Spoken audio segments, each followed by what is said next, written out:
Hey, salut tout le monde, j'espère que vous allez bien. Me voici de retour, enfin. Je sais que certains attendaient que je poste des vidéos. Et c'est vrai que j'avais pas beaucoup de temps, j'ai accumulé énormément de fatigue. Puis j'avais vraiment le travail aussi qui me prend beaucoup de temps. J'arrivais pas à joindre les deux bouts. Mais maintenant, ça va mieux. Donc j'espère pouvoir refilmer comme avant, une vidéo par semaine. Et bien sûr, je suis de retour en Cruella d'Enfer. J'adore en plus cette coupe, je sais pas ce que vous en pensez. Mais moi j'adore ce choix de couleurs. Sur ce, nous allons passer à l'achat manga du mois de septembre et du mois d'octobre. Donc c'est-à-dire sur 2 mois. Et figurez-vous qu'il n'y a pas tant d'achats que ça. Il y en a à peu près une quarantaine. Sur 2 mois, c'est pas mal. Je vous laisse découvrir ça. Et c'est parti! Donc bien sûr, pour commencer, toujours à notre habitude, nous allons commencer par les mises à jour. On va commencer avec le tome 19 de Demon Slayer, qui bien sûr pour moi, enfin en tout cas pour ceux qui me connaissent très bien, savent que ce tome là est très important, tout comme le 18 où on en découvre plus sur l'histoire de Inosuke et de sa mère, et du coup bah forcément j'adore. Malheureusement dans ce tome, l'histoire d'Inosuke, en tout cas son passé, s'achève un peu ici. Après bien sûr il y a plus de choses, on en sait plus sur ce personnage là principalement, mais pour moi c'était très important de l'avoir parce que je voulais absolument qu'on y voit l'histoire d'Inosuke, qui est un personnage, je trouve, pas assez mis en avant, que ce soit dans les produits dérivés, en figurines, ou même dans le manga et dans l'anime. Je trouve qu'il est pas assez mis en avant, et c'est vraiment dommage parce que c'est un personnage tellement important, tellement intéressant, en toute objectivité bien sûr. Sinon je suis très satisfaite de ce tome. Et ce n'est pas fini, j'ai eu la chance aussi d'assister à un événement qui était à Manga Story de Versailles, où il y avait la VF de Tanjiro qui venait faire une petite dédicace. J'ai pris tout de suite mon tome 1 pour me le faire dédicacer. Alors par contre c'était pas facile au début, je voulais filmer l'événement puis au final c'était trop galère. J'ai fait 3 heures de queue, je pensais pas du tout que ça allait prendre autant de temps, moi je voulais y aller vite fait et après repartir. Mais du coup voilà, j'ai eu ma petite dédicace avec bien sûr marqué Inku. C'était super sympa de sa part. Et puis j'ai même pris une petite vidéo où il commentait mon tatouage d'Inosuke. Attendez, là je viens de voir un truc de malade. Et moi, mais regardez-moi ce tatouage. Mais magnifique! Je vais contacter Inosuke. Il va te faire un commentaire sur ce tatouage. Regardez-moi ce tatouage, il est juste incroyable. Je l'adore, j'aime, je valide. Donc voilà, j'espère qu'un jour j'aurai la chance de rencontrer aussi la VF de Inosuke parce que bah, c'est celle qui m'intéresse le plus. Tout ce qui se réfère à Inosuke m'intéresse forcément. Sinon, on continue bien sûr avec le tome 5 de Cigarette and Cherry qui est juste trop bien comme d'habitude, franchement j'adore. En plus la relation évolue encore et encore et moi j'aime bien cette ambiance, j'aime bien, je trouve que c'est pas gnangnan du tout, c'est assez mature comme d'habitude. Donc toujours pas déçu et franchement pour ceux qui aiment le josei ou en tout cas les shonen avec des relations amoureuses mais pas trop évidentes, qui prennent un peu de temps à se construire, et bien je vous le conseille parce qu'il est vraiment bien.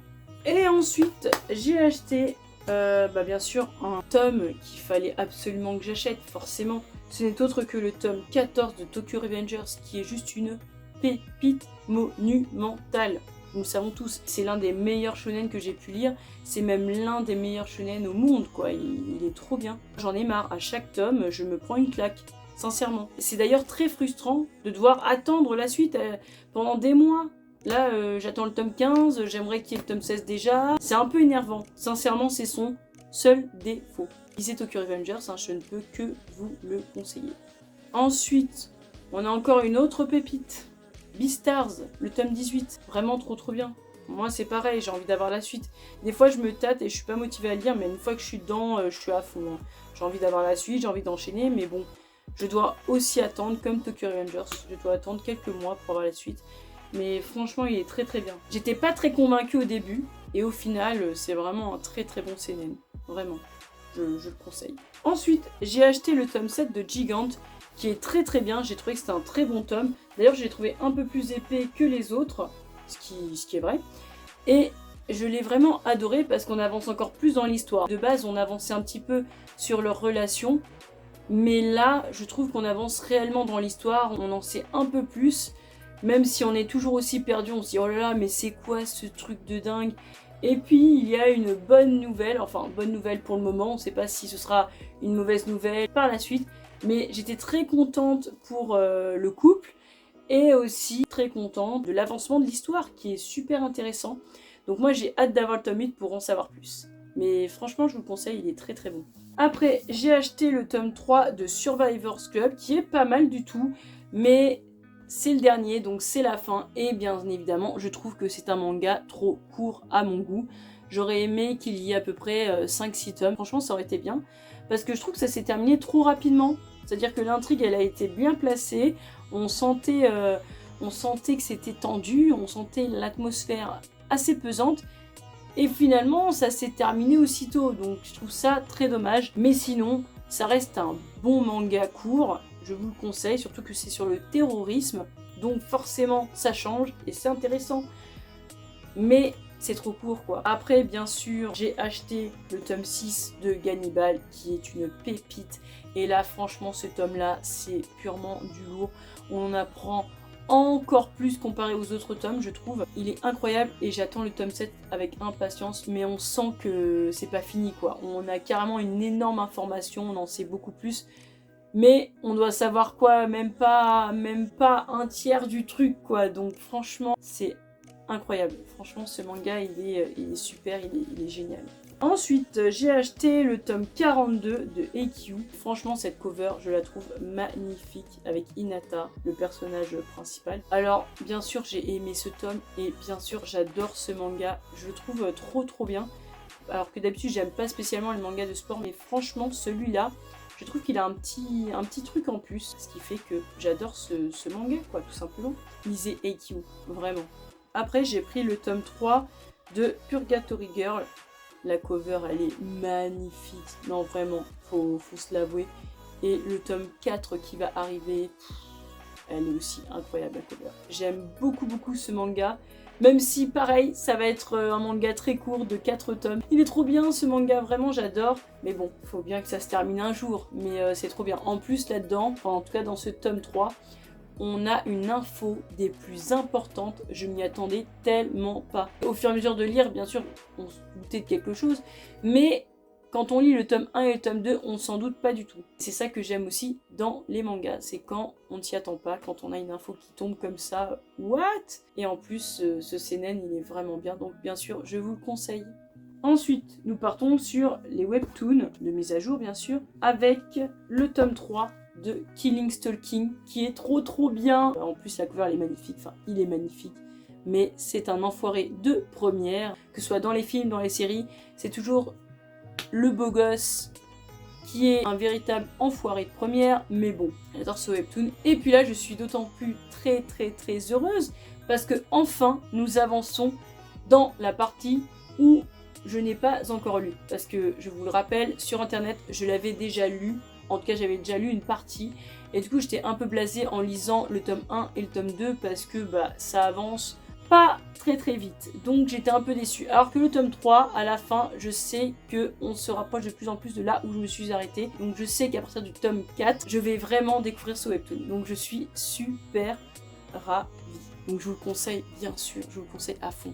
Après, bien sûr, en matière de webtoon, j'ai pris le tome 4 de Bâtard, qui est une pépite. Vraiment, ce webtoon, il est incroyable. Du coup, je pense très sincèrement que je vais me mettre à Sweet Home, parce qu'apparemment, c'est du même auteur, dessinateur. Je pense que je vais m'y pencher, parce que moi, j'adore Bâtard, qui est juste trop bien. Franchement, tous ceux qui aiment les thrillers, les meurtriers, les meurtres en série, vraiment je vous le conseille parce qu'il est trop bien. En plus là-dedans il y a des retournements de situation. Ce tome là il est trop fou.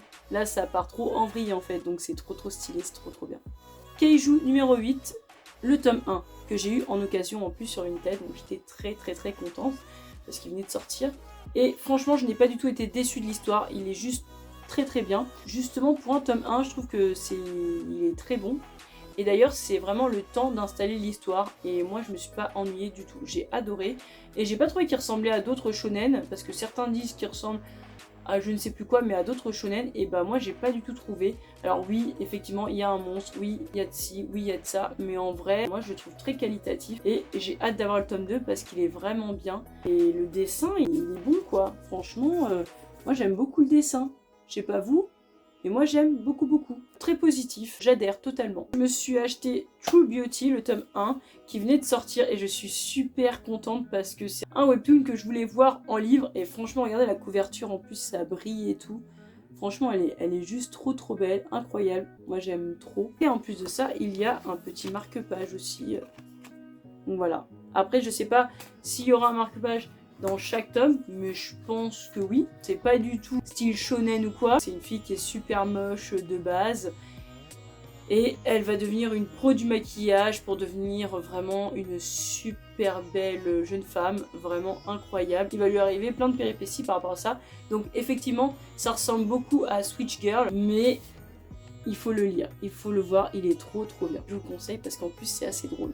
Ensuite, j'ai pris une série dont je connaissais l'existence il y a longtemps, mais j'avais jamais pris le temps de l'essayer, et les tomes se sont faits de plus en plus rares. Mais heureusement pour moi, il y a une réédition, et ce n'est autre que Beck, le tome 1. Japan US en a parlé énormément, ce qui m'a encore plus donné envie de l'essayer une bonne fois pour toutes, et je ne suis pas du tout déçue. Alors effectivement, c'est un énorme pavé, hein.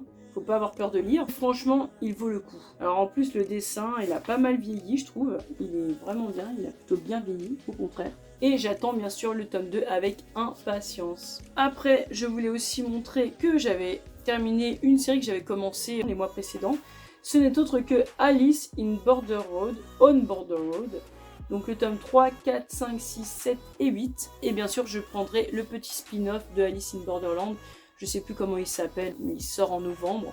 Donc j'ai hâte de l'avoir parce que je ne pensais pas qu'il sortirait en France. Je savais qu'il était au Japon avec 2 tomes, mais je ne pensais pas du tout qu'il finirait par sortir en France. Et pas du tout aussi rapidement.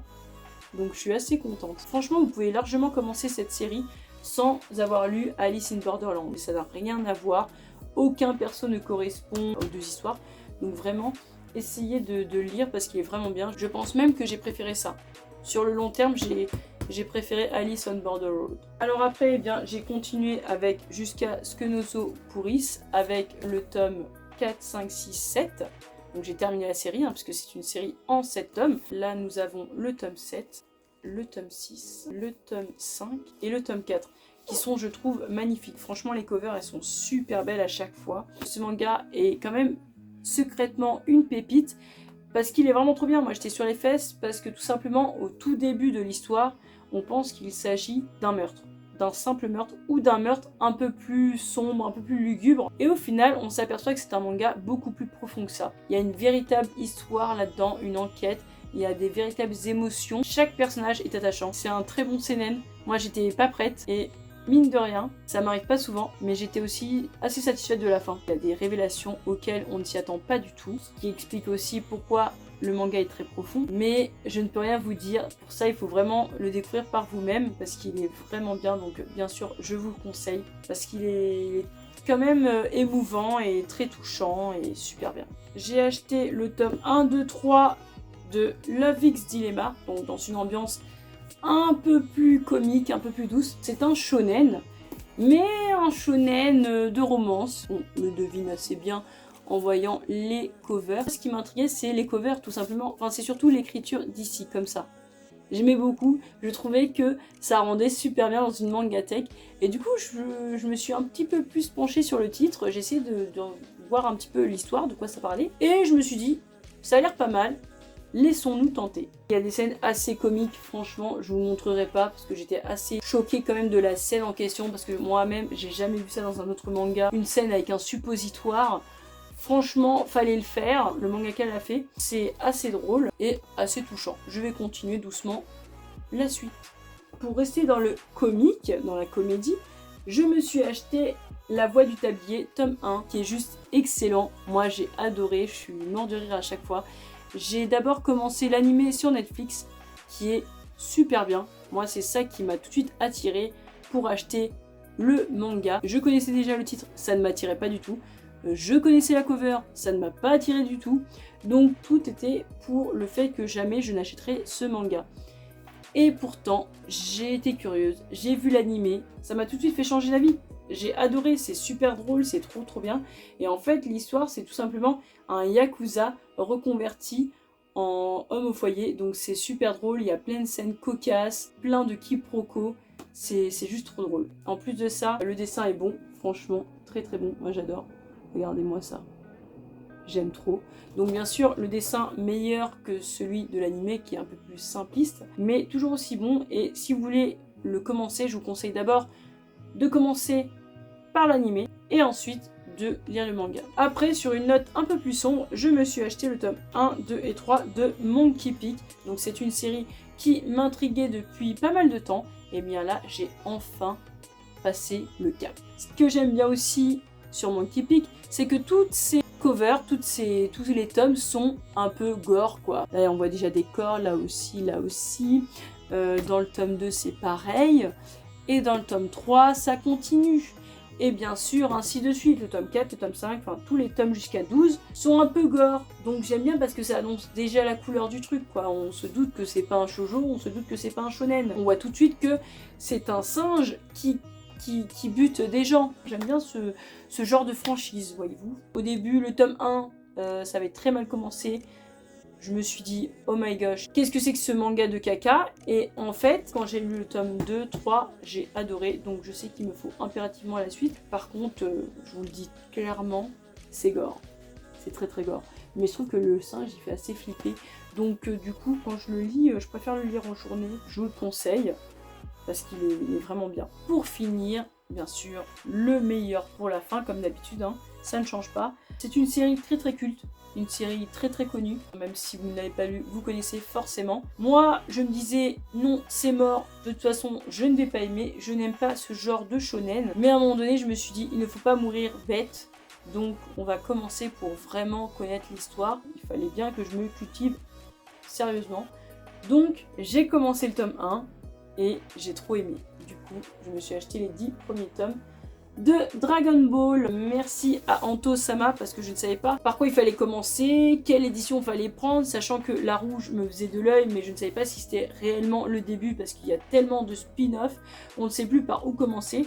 Du coup, il m'a dit de commencer par Dragon Ball, mais de prendre l'édition rouge, la perfecte édition qui est juste magnifique, donc j'étais encore plus content de le commencer. J'ai adoré. En plus, par moment, il y a des planches en couleur.